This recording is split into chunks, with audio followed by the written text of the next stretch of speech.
My best friend, Eldon Felch, had an apartment a few miles from my work. So when I got off around 5 p.m., I headed over to his place to hang out and knock back a few beers. I had 4 hours to kill before Eldon got back from his job at a local grocery store. So I did what many other 19-year-old boys would do. I polished off a six-pack. Waiting until 9 p.m. for Eldon to show up seemed like an eternity. So I walked down to a local 7-Eleven to pick up another six-pack. As I walked to the store, pain began shooting up my left knee.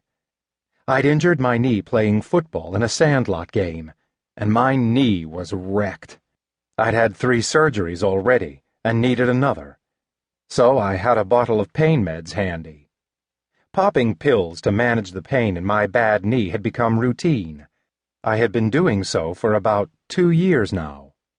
I must have looked older, or the cashiers didn't really care, since neither of the attendants working that night asked for my ID. I took my purchased six-pack, left the store, and walked back to Eldon's apartment. The frigid January weather didn't help my aching knee one bit. So when I got back to Eldon's, I popped 3 pills, a full day's dosage, and washed it down with a fresh Budweiser. I opened the last beer in my second six-pack, around 8 p.m., and contemplated another trip to 7-Eleven. I checked my stash of pain pills and noticed I had 10 pills left. I popped 2 more to brace myself for the long walk and the frigid night air. I lingered, sipping my last beer, waiting for the pills to kick in. My knee hurt, but the pain I was most trying to dull was the emotional pain of a recent breakup with a girl I was in love with. Still lying on the couch, I took my last sip of beer. When I reached for my bottle of pills, it was empty. I don't remember taking those, I thought. I tried to get up, but my legs felt heavy. I lay back on the tan couch and looked around the room. The TV was on, but I didn't hear the sound coming from it. A river of warmth rushed through me, and everything began to slow down. Better get up, I told myself. But when I tried to move, my feet were cinder blocks. My hands tingled, my face felt flushed, my heart raced, and I began to sweat. This is not good, I thought. I was in trouble, and I knew it. I started to panic. I somehow mustered the strength to move off the couch, but fell flat on the floor. I rolled on my side and tried to get to the phone on the kitchen wall.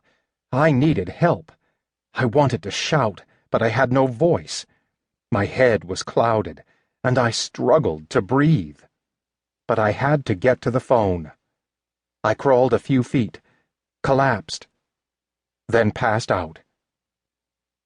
When I came to a short time later, the room felt bitterly cold, but I still felt sweat gathering on my body. All my bodily systems were in overdrive, and I knew I didn't have long. I made it up on all fours, then to one knee, and began to stretch my hand up the wall. But inches from the phone, I gave out and slid down the wall and lay face down on the linoleum. I rolled over and stared at the ceiling. The room spun. My stomach churned. My heart was beating in my head, and my shirt was drenched. My body began to twitch uncontrollably. With rapid stomach contractions, I gasped for air, struggling to breathe. Then the room went dark. Scenes flashed through my head.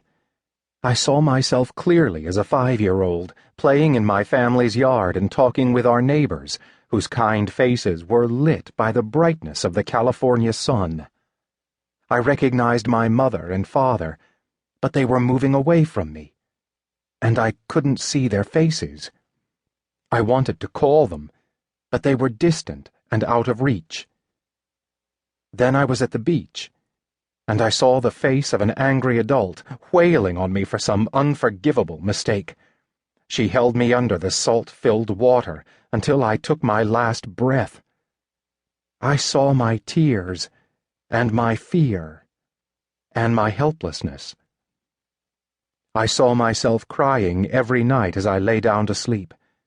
As a child, I had prayed to two statues, one of Mary and the other of Jesus, that were situated on my headboard.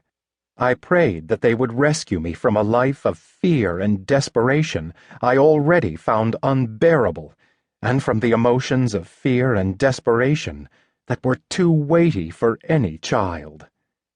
I pleaded with the statues in the simple words of a broken-hearted child who just wanted relief. But relief never came. The statue of the sweet-faced woman who I was told had the power to help me did not. My cries went unheeded.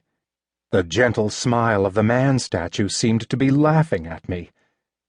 I was alone and abandoned.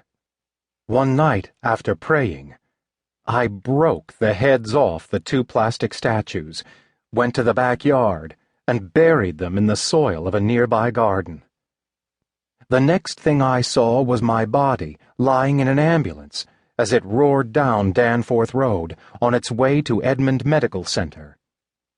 I floated high outside the vehicle and saw the commotion that was going on inside as the medics attended to me.